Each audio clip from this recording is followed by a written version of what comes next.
आदाब, मैं हूं मुमताज आलम रिजवी। बात करूंगा अपोजिशन की। जी हां, अपोजिशन में एक बड़ा बदलाव देखने को मिल रहा है। कांग्रेस और आम आदमी पार्टी करीब एक होते दिखाई दे रहे हैं। हालांकि कुछ मामलों में सहमति थी, लेकिन बहुत सारे मामलों में असहमति थी, क्योंकि दिल्ली में कांग्रेस से जो सत्ता खींची है वो आम आदमी पार्टी ने, इसलिए आम आदमी पार्टी और कांग्रेस का मिलना बड़ा मुश्किल हो रहा था।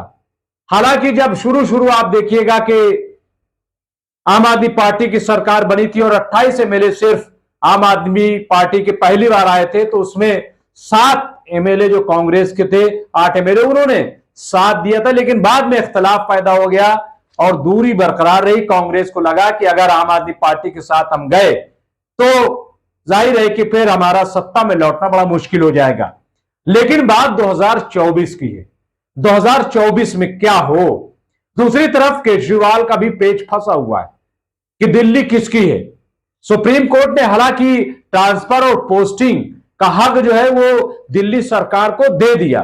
कहा कि अगर किसी सरकार के पास इतनी भी अहलियत नहीं है कि वो किसी अफसर को हटा सके और किसी को रख सके, तो फिर सरकार किस काम की? एलजी इसमें कुछ अमल दखल नहीं कर सकते। एलजी के पास दिल्ली पुलिस है, डीडीए है और चीजें हैं, लेकिन जो सरकार है जिसमें सेक्रेटरी भी होते हैं, ऑफिसर्स दीगर होते हैं और तमाम चीजें होती हैं, कम से कम इतना हक तो दिल्ली सरकार को मिलना चाहिए कि वो ट्रांसफर पोस्टिंग कर सके। वरना सरकार कैसे चलेगी? मिनिस्टर का क्या फायदा, चीफ मिनिस्टर का क्या फायदा, और सरकार का क्या फायदा, विधानसभा का क्या फायदा? ये तमाम बड़े सवाल थे। सुप्रीम कोर्ट ने बड़ा अच्छा फैसला सुनाया था और आम आदमी पार्टी काफी खुश हो गई थी। आम आदमी पार्टी ने ट्रांसफर पोस्टिंग भी कर दी, लेकिन जब मामला ये एलजी तक पहुंचा तो फिर वही बात हो गई, ढाक के 3 पात। और यही नहीं बल्कि केंद्र सरकार एक ऑर्डिनेंस लाई जिसमें फिर यह कह दिया कि दरअसल दिल्ली जो है वो एलजी की होगी, केंद्र के अधीन होगी। फिर केजरीवाल खाली हाथ नजर आने लगे। जब अध्यादेश आ गया, जाहिर है कि अध्यादेश इसीलिए लाया जाता है किसी कानून को नाफिज करने के लिए, और जब बहुत इमरजेंसी होती है तो अध्यादेश लाया जाता है। और उसके बाद जब संसद शुरू होती है तो उसको बिल की शक्ल में पेश किया जाता है और वहां फिर वो पास होता है, नहीं पास होता है वो बात की बात है। और अध्यादेश जो आता है उसकी उम्र 6 महीने होती है।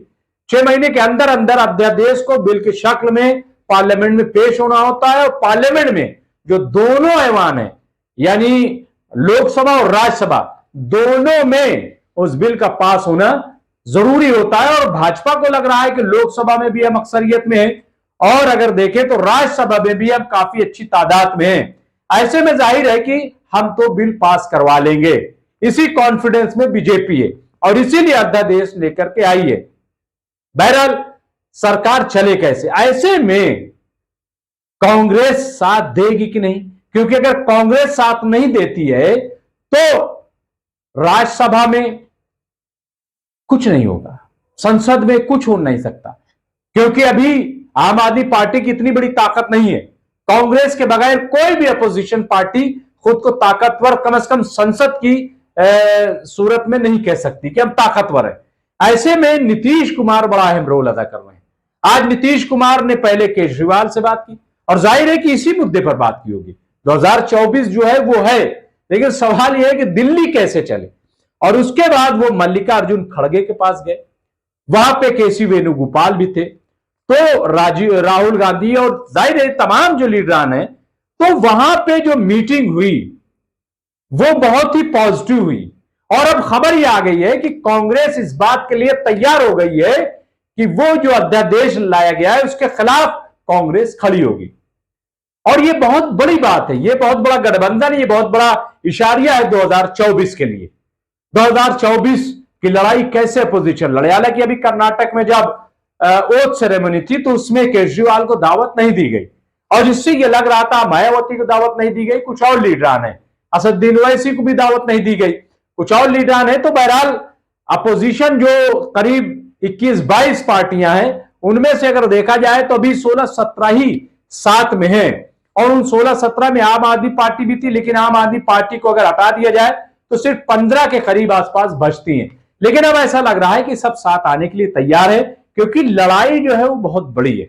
जहां तक राजस्थान का ताल्लुक है आप देख लीजिए, जहां तक छत्तीसगढ़ का ताल्लुक है, मध्य प्रदेश का ताल्लुक है, तेलंगाना का है, तो वहां आम आदमी पार्टी का बहुत अमल दखल नहीं है, तो इसलिए कोई नुकसान भी नहीं है केजरीवाल का, और कांग्रेस का भी कोई नुकसान नहीं है, खासतौर से विधानसभा चुनाव में।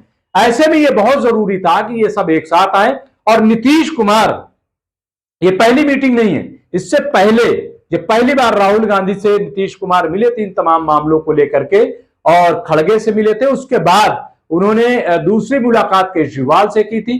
केजरीवाल के बाद शरद पवार, ममता बनर्जी, अखिलेश यादव और उद्धव ठाकरे, इन तमाम लीडरान से अरविंद केजरीवाल नीतीश कुमार की मुलाकात हुई थी। हालांकि यह कहा जा रहा है कि क्या नीतीश कुमार पीएम का ख्वाब देख रहे हैं, तो इस पर भी उन्होंने साफ साफ कह दिया कि मेरी ऐसी कोई ख्वाहिश नहीं है, मैं इसके लिए दौड़ धूप नहीं कर रहा हूं, लेकिन विपक्ष को एक साथ खड़ा होना पड़ेगा। यह बात कही थी नीतीश कुमार ने, और ये सब महसूस कर रहे हैं। कर्नाटक में भले ही कांग्रेस जीत गई हो, लेकिन वहां का पॉलिटिकल सिनेरियो अलग था, लेकिन 2024 का पॉलिटिकल सिनेरियो बिल्कुल अलग होगा।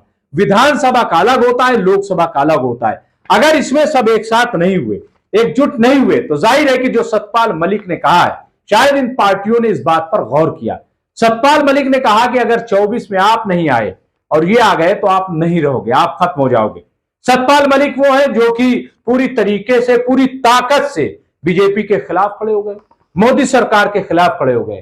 उन्होंने फिर आज बड़ा बयान दिया है। उन्होंने कहा कि अगर उस वक्त जांच हो जाती पूरे मामले की, पुलवामा की, जाहिर है कि राजनाथ सिंह जो कि उस वक्त होम मिनिस्टर थे, वो जेल में होते, वो इस्तीफा देना पड़ता, और इसके साथ साथ जो ऑफिसर वहां पे मौजूद थे, इनकी ड्यूटी थी, वो सब जेल में होते, ये कहना है। और उन्होंने कहा 2019 का चुनाव जो है, वो जो शहादत हुई है 42 फौजियों की, जाहिर है कि उन पर जो है ये पूरा चुनाव हुआ। ये बहुत बड़ी बात कह रहे हैं। तो जाहिर है कि इन तमाम चीजों को अगर आप जोड़ लीजिए, और जोड़ने के बाद देखिए, तो ऐसा लग रहा है कि एक बड़े बदलाव की तरफ विपक्ष आ रहा है।